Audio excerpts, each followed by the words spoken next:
TDP ప్రభుత్వం అధికారంలోకి వచ్చి 2 నెలలు పూర్తి అయిన సందర్భంగా 45 రోజుల పాటు ఇంటింటికి తెలుగుదేశం పార్టీ కార్యక్రమంలో భాగంగా మంగళవారం 10వ వార్డులోని సుబ్బిరెడ్డి కొట్టాల వీధిలో నిర్వహించిన కార్యక్రమానికి ఎమ్మెల్యే నంద్యాల వరదరాజుల రెడ్డి హాజరయ్యారు. వాల్మీకి కార్పొరేషన్ డైరెక్టర్ నల్లబోతల నాగరాజు, జిల్లా ప్రధాన కార్యదర్శి వైఎస్ జబీబుల్లా, టీడీపీ నాయకులు ఈవి సుధాకర్ రెడ్డి, ఘంటసాల వెంకటేశ్వర్లు ఎమ్మెల్యేకి స్వాగతం పలికారు. ఈ సందర్భంగా సుబ్బిరెడ్డి కొట్టాల వీధిలో ఉన్న అమ్మవారి దేవాలయాన్ని ఎమ్మెల్యే సందర్శించి పూజలు నిర్వహించారు.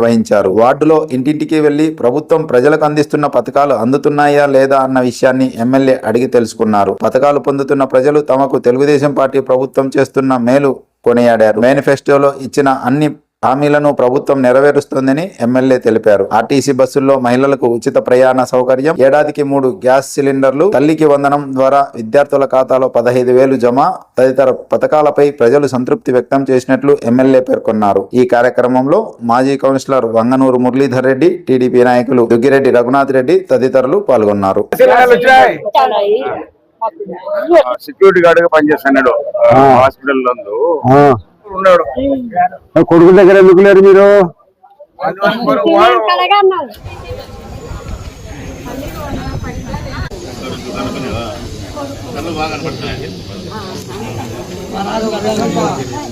కూటమి ప్రభుత్వం ఏర్పడి 2 సంవత్సరాలైన సందర్భంగా మరి ఎన్నికల ముందు మేనిఫెస్టోలో ఏదైతే మనము కూటమి ప్రభుత్వం అధికారంలోకి వచ్చిన తర్వాత ఏమైతే మేము చేస్తామని ఎన్నికల ముందర ఒక మేనిఫెస్టో ప్రకటించడం జరిగింది.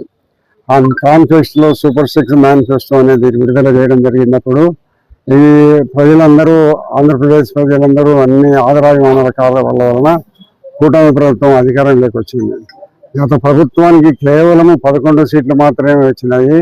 కూటమి ప్రభుత్వానికి 164 సీట్లు వచ్చి అధికారంలోకి రావడం జరిగింది.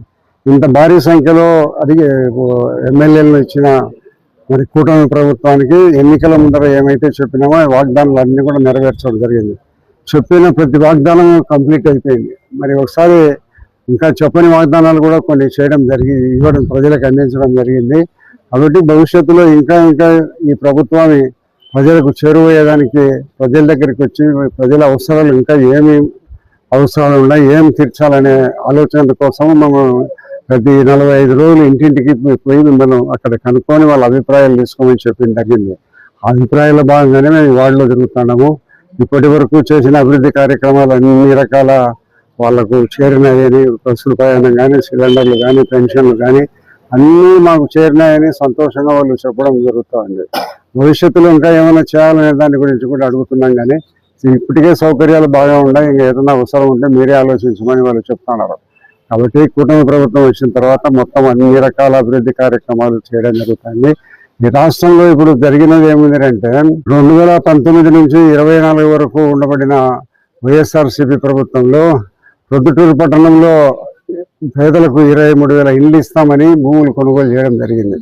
ఆ 23,000 ఇళ్లను వాళ్ళు మామూలుగా కూర్చొని ఇల్లు ఇచ్చే పథకం ఎట్లుంటదంటే, తహసీల్దార్కు అప్లికేషన్ పెడితే తహసీల్దారు వాళ్ళ మనుషులను, తహసీల్దారు వాళ్ళు పోయి రెవెన్యూ ఇన్స్పెక్టర్లు, విలేజ్ ఆఫీసర్స్ అందరూ పోయి విచారించి వాళ్లకు ఇల్లు అవసరమా లేదా అని నిర్ణయించిన తర్వాత ఏదో ఒక 15 2,000 అవసరం ఉంటుంది.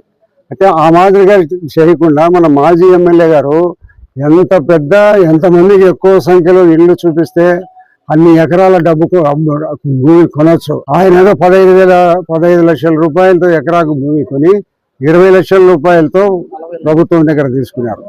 ఇంకా కొన్ని చోట్ల 20 లక్షలు 20 లక్షలకు కొని 40 లక్షల రూపాయలు చూపించి కూడా తీసుకోవడం జరిగింది.